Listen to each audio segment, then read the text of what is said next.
A greeting of the day to say hello or goodbye. But when I talk about aloha, it's actually something much more powerful than that. Because when we say aloha, really what we're saying is, I love you. I come to you with a deep respect and care and compassion. And an understanding of how we are all children of God. We are all brothers and sisters. And knowing this inspires us to transcend a lot of the divides that are unfortunately used to tear us apart, especially lately in politics, where these wedges are driven between us because of the color of our skin, or who we love, or how we worship, or where we come from, or how much money we make, things that are being used to tear us apart, rather than recognizing that we are all Americans, and recognizing that the vision that our founders had for us was one of we the people, of these United States of America, of equal opportunity and respect for every single person in this country. This vision that the founders had for us of a government of, by, and for the people was really centered around this sense of aloha, of respect for one another, and putting this value of spirit above self at the forefront. That each and every one of us in our own way can do our part to be of service to others, to have a positive impact on those around us. But that those we elect into positions of leadership are guided by this principle of service above self. Unfortunately, we are in a place that has gotten so far off track from that vision that they had, where people who are in these positions of power are not of, by, and for the people, but are instead largely of, by, and for the very powerful, or of, by, and for special interest groups and greedy corporations, or of, by, and for self-serving politicians. And as a result, we get left behind. The people get left behind. This is what needs to change. There are many different challenges that we're facing in our communities. There are many different hardships that our people are dealing with and struggling with, and many needs that need to be met. We have to change this culture of leadership and defeat this corruption of spirit that is being driven by greed and desire for more power, and instead shift it towards a culture of leadership that is focused first and foremost on service. Putting service to others before ourselves, putting our country before party. Just almost 15 years ago now, I enlisted in the Army National Guard as a soldier. And I did so, raising my right hand and making that promise, because I love my country, love our people, and I wanted to be of service. And I understood that was at the heart of that oath that every single service member takes, is being willing to put your life on the line in the service of others. And it is those values of service above self that I will bring to the White House as your president, as your commander-in-chief, and restore the values of respect and integrity and honor back to the presidency. That's what we deserve.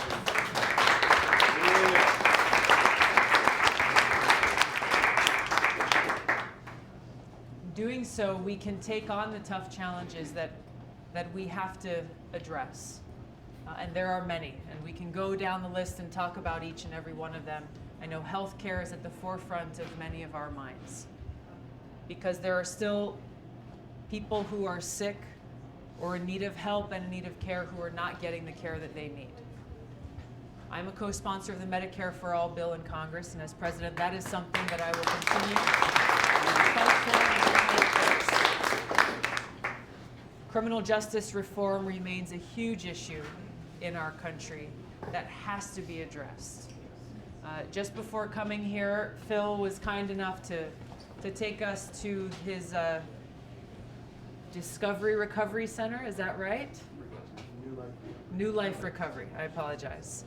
But just getting to hear your story, Phil, and to get to hear from some of the guys who are there in the house, who are on that path to recovery from addiction is so powerful.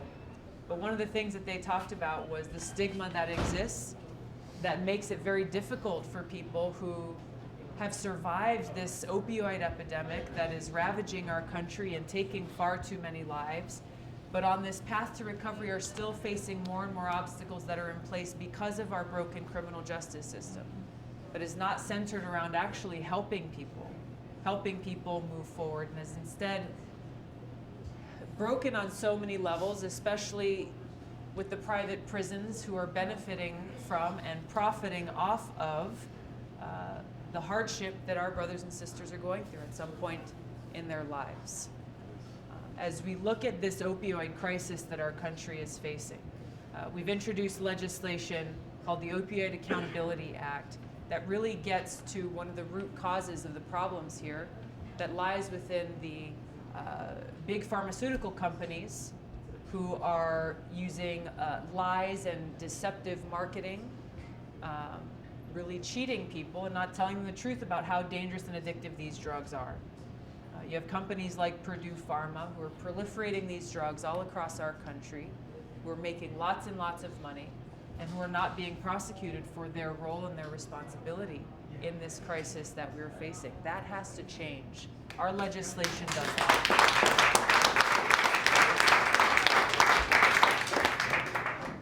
Education. Actually making it a priority to support our teachers, give them the tools they need, and invest in our kids, knowing that this is the foundation for our strong future. What a travesty it is if we are not making it a priority to invest in our children and invest in our future, and then wring our hands in the future and say, I wonder where we went wrong.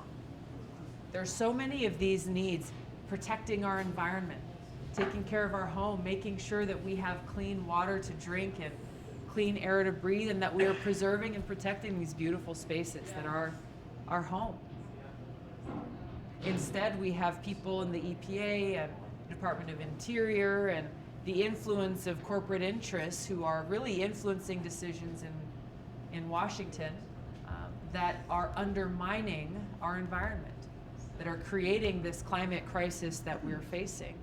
And it takes strong leadership in Congress, strong leadership in the White House, and a willingness to work in cooperation with other countries in the world who are also contributing to this crisis to really get a handle on it and to halt our downward spiral in the wrong direction. So I'm looking forward to the Q&A after. We can talk about a lot more of these issues, but I want to address an issue that is central to the rest.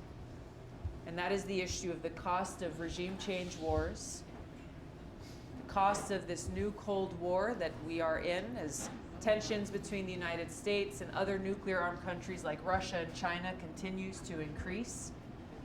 And the fact that as we sit here today, we are facing a greater threat of a nuclear catastrophe now more than ever before in our country's history. It is true.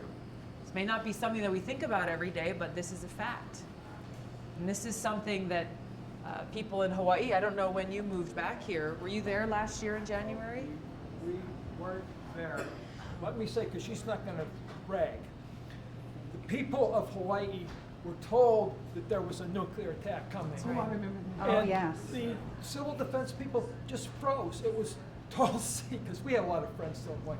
It was her Twitter that told people 20 minutes earlier than anybody else that they didn't have to, That it was a false that they alarm. were safe. And if you can imagine what it's like Wow. to think that your entire family's going to be wiped out. Exactly.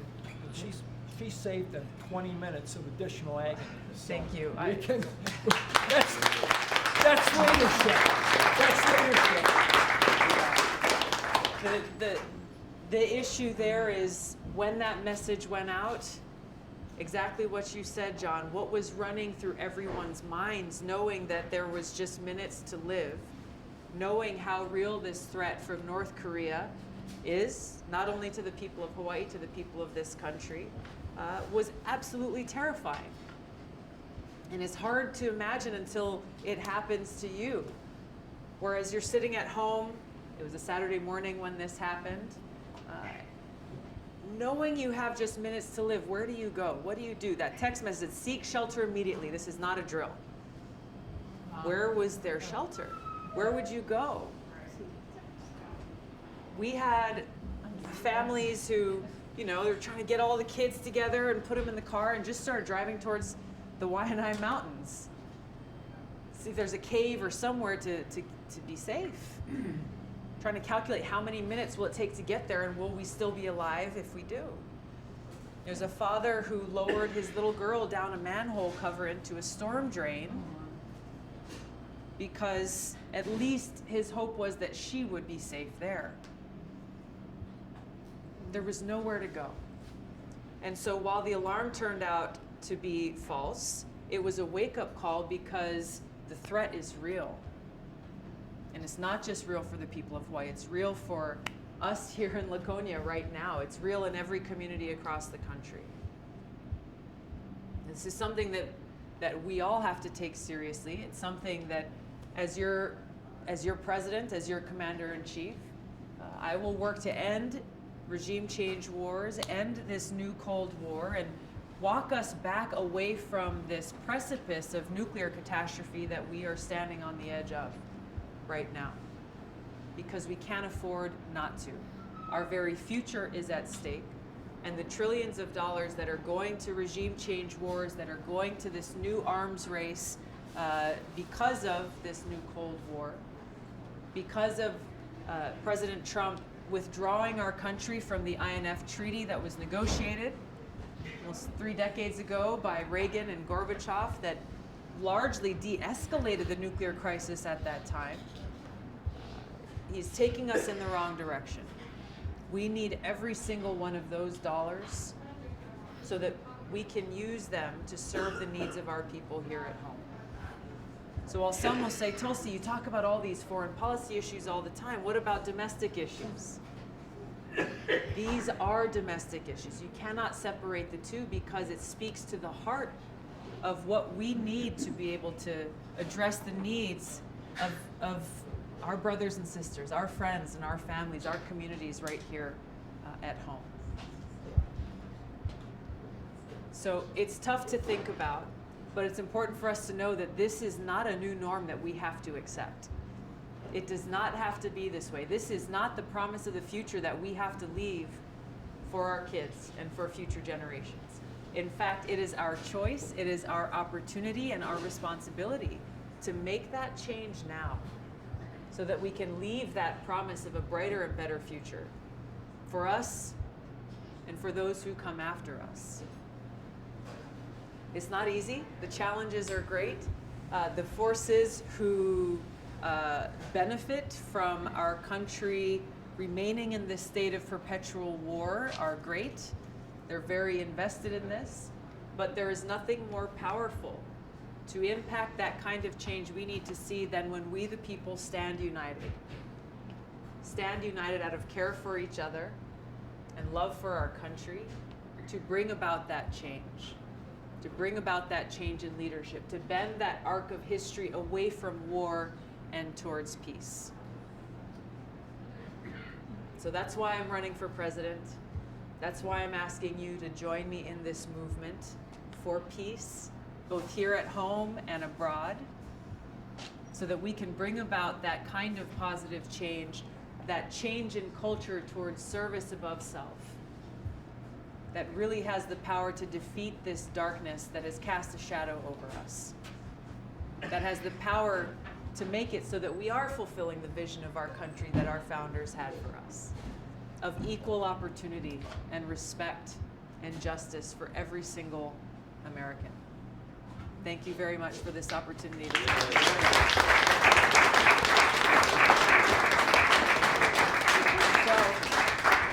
we have time for a few questions and answers. So if you have any questions in mind, just raise your hand and we'll try to get to as many people as we can. Perfect. So, okay, one of my concerns right now, because I'm afraid I'm not going to live long enough to see the change, is what could you do as president, or even now as an elected official, to change the culture, not so much the culture, but to change the mistrust that now exists in our institutions, mistrust in the FBI, our law enforcement, courts, even the news media, Yeah. all of the institutions that are actually foundational to governing and to living in a society. How can you change what has happened in these last 2 years that has destroyed so many people's confidence and belief, even in the statistics that come out of the government office? They're not believed either. What can you do, or what would you do, or what do you recommend that be done to get that trust back? It's a big problem that requires big change, and it requires really every one of us seeing what role we can play in that. I think starting with the truth is most important, and it's tough, but when being confronted with, and I get emails and we get calls and have conversations all the time, so what about this? And well, actually that's just not true, and here's why, and here are the facts. That's something, especially with kind of the age of social media and how quickly information travels, it's important to do, but it's just as important in the conversations that we have every day. But the responsibility lies a lot in our elected officials, and this goes back to kind of what I started with is reinstilling that culture of service above self, because honestly, a lot of people feel left behind by those government institutions. A lot of people feel like their concerns and their voices are not being heard, or they're not being addressed. So that change needs to happen within those elected leaders to try to reinstill that trust. But also there's an accountability that comes from voters as well. If there are those leaders who are not reflecting their mandate and the trust that has been given to them to serve the people and to be their voice, then we have the opportunity to make that change through our elections.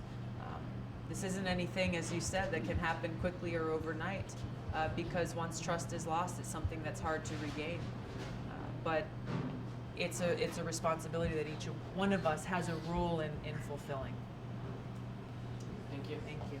Yes, can you please make sure to say your full name and where in New Hampshire you're from?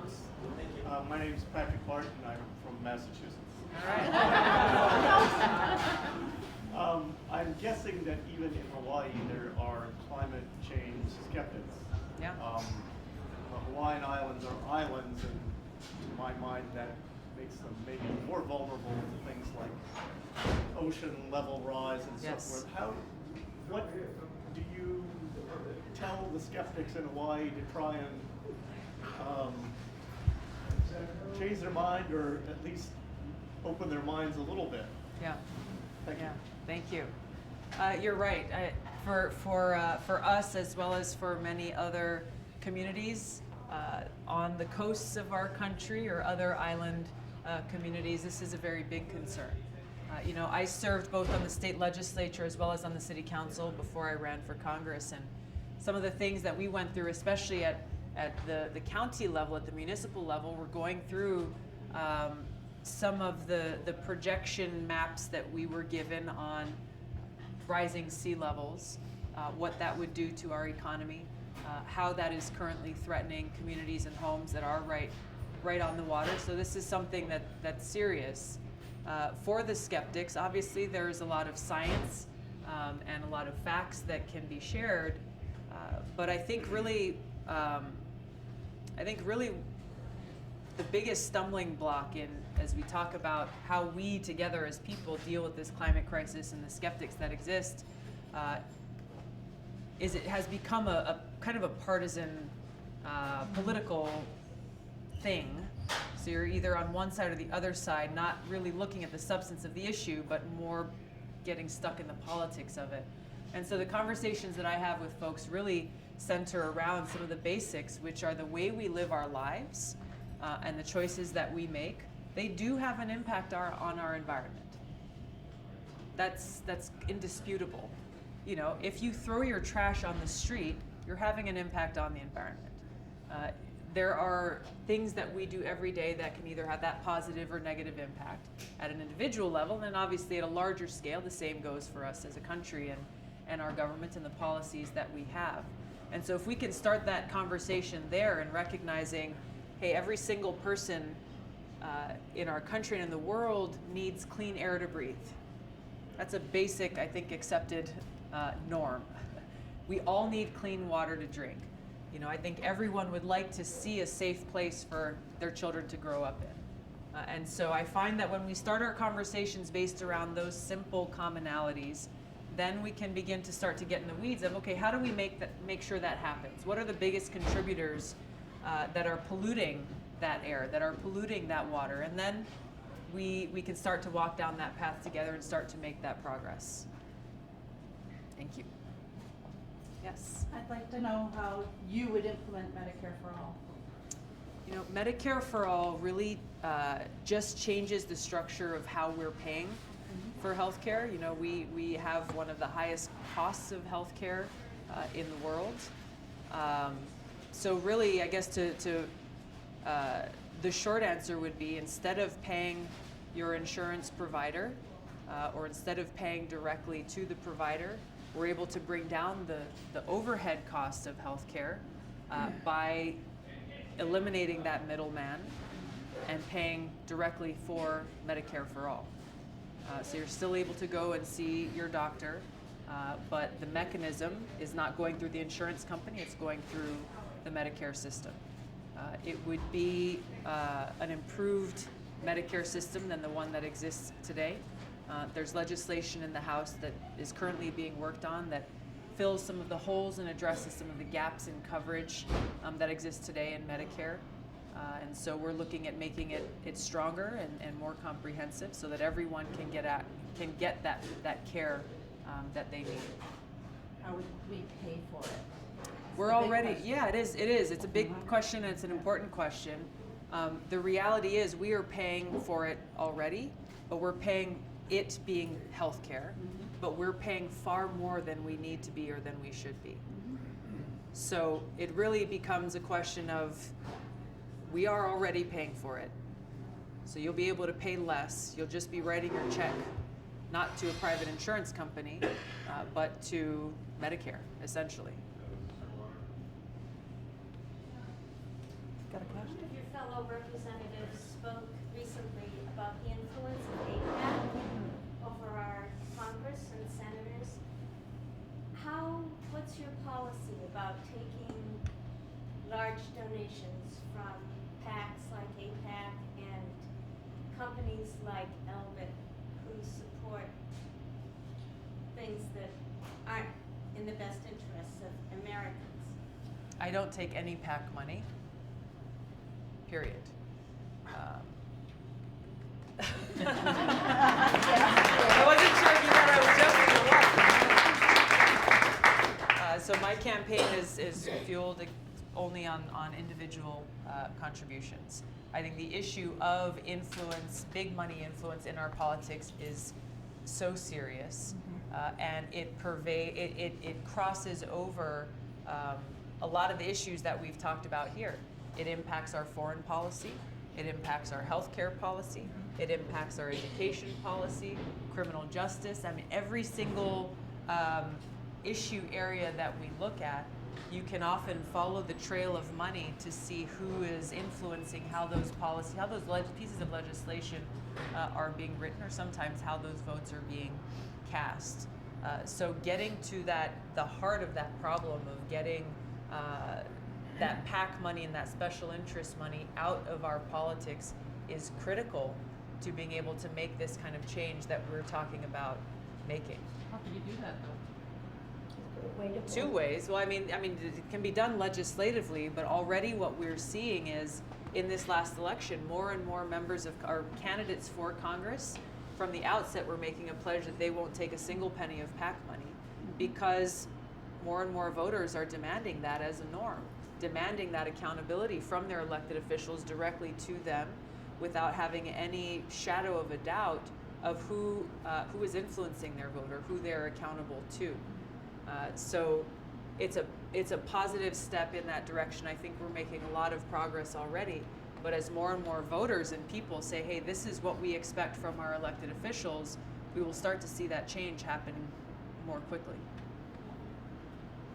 is it possible to roll back Citizens United now that the Supreme Court has ruled that money is speech? What can be done to get rid of all of the evil Yeah. that has come of that? Yeah, I mean, Citizens United is a bigger change that ultimately will require some form of a constitutional amendment. That's the only way that we can. I mean, there's legislation that we have introduced to repeal Citizens United. I imagine it would probably, if passed, be challenged in the courts again. So there are different organizations that are already working state by state to work towards some form of a constitutional amendment that would address the Citizens United, where you can have huge amounts of money from invisible donors influencing and impacting our elections in a incredible scale. Yes. So my question is, with everything that's going on, like with Citizens United and people being, greedy and being there forever, what is your thoughts on term limits for Congress? Yeah. It's a debate and a conversation I think the American people need to have about term limits, because the reason to propose it is understandable, given how entrenched the powers that be are. I think that we have to consider what some unintended consequences could be that have already played out in some states that have implemented term limits, whether they are 1 term or 2 terms. And that is, instead of elected officials being accountable to voters for their policies and for the work that they're doing and the votes that they take, what ultimately we've seen in some of these states is it's the staff and the chiefs of staff who stay throughout that period who really end up being the influencers in those situations. Because there's no continuity when you have someone who's there just for 1 term or 2 terms. It's I don't know if you would call it the bureaucracy, but it's ultimately the staff who end up being the ones who lobbyists and others go and try to talk to and build relationships to, and end up being the influencers on the elected officials as well. So that's my concern with term limits, is just we've got to weigh all sides of this and make sure that we don't end up in a place where we have people who are not elected officials and who are not accountable to voters ultimately being the driver behind the decisions that are being made. We have time for one more question, and then we're going to do pictures. Sure. Do you support perhaps implementing tuition-free public colleges? I think there's a way to do that. I think we also have to address the rising cost of education. I think we have to address the disconnect between a lot of our higher educational institutions and the job market, resulting in what we're seeing, where too many people are going to school, getting a great degree, and then graduating and not being able to get a job that in their chosen field, or even a job that pays anything above minimum wage. And I think we have a lot of opportunity to look at the potential that technology has to provide us in increasing access to education and vastly driving down the cost, where it's either free or minimal cost because of how technology can deliver quality education, as we're seeing it doing in many different parts of the world. So I think it's important for us to address not only can people go and get the education they need, whether it be a 4-year degree or whether it be vocational training, but we have to look at the overall rising cost of education and make sure that we are addressing that root cause of the problem that is driving so much of the crushing student debt that too many people are dealing with who are graduating today, but even people who graduated 30 years ago are still paying their student loans. Yeah. All right, I want to thank everybody for coming out. I know we have a lot of questions, but you'll have an opportunity to shake hands and Great. take a picture, and you can definitely ask them if you have any more questions. Thank you. We have one more stop in Plymouth today, so we want to make sure we get there. I don't want to keep being late today. That was our fault. But I do want to thank everybody for coming out, Yes. and these conversations mean the world to all of us. So Thank you so much, you. everybody.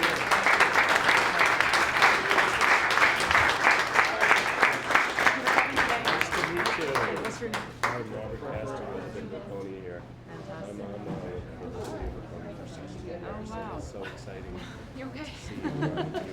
stacked wood yesterday.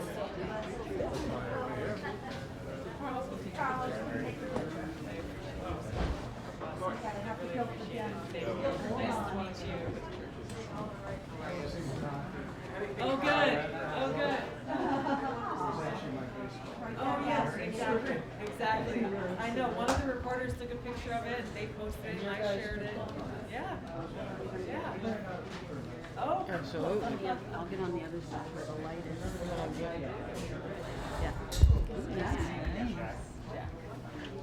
Is right here okay?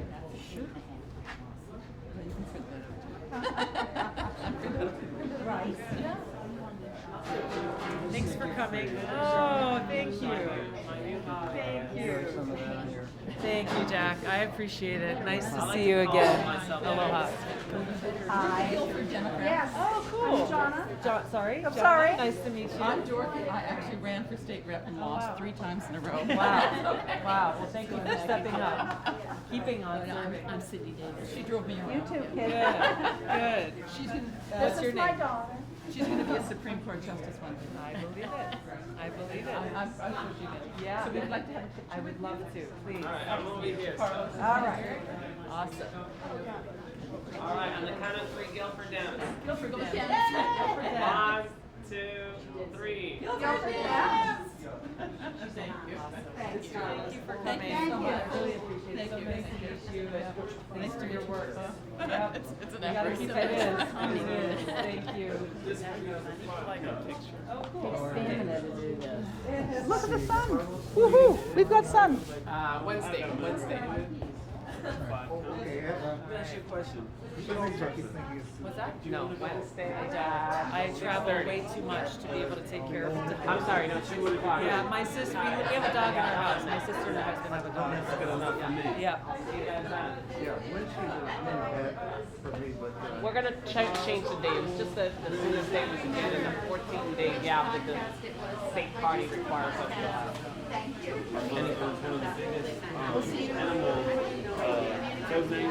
I plan on it as the new chair. When we put this picture up here. Thank you, Being John. from New Jersey, I'll vote early and often. Thank you. Sounds good.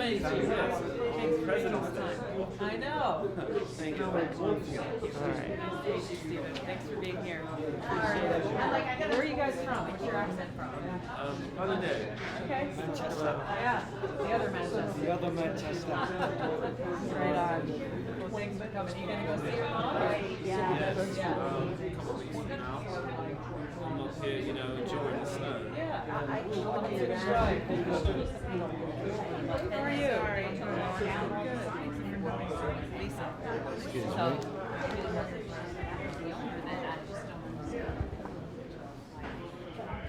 did you get to go? I felt like I was only able to go for a few days, but I wanted to stay forever. Thank you. It's so important. Very outstanding for the next president of the United States, right here. Thank you very much, Lisa. Thanks for making time. Yeah, no problem. Thanks. How are you? Thanks for coming. Sorry.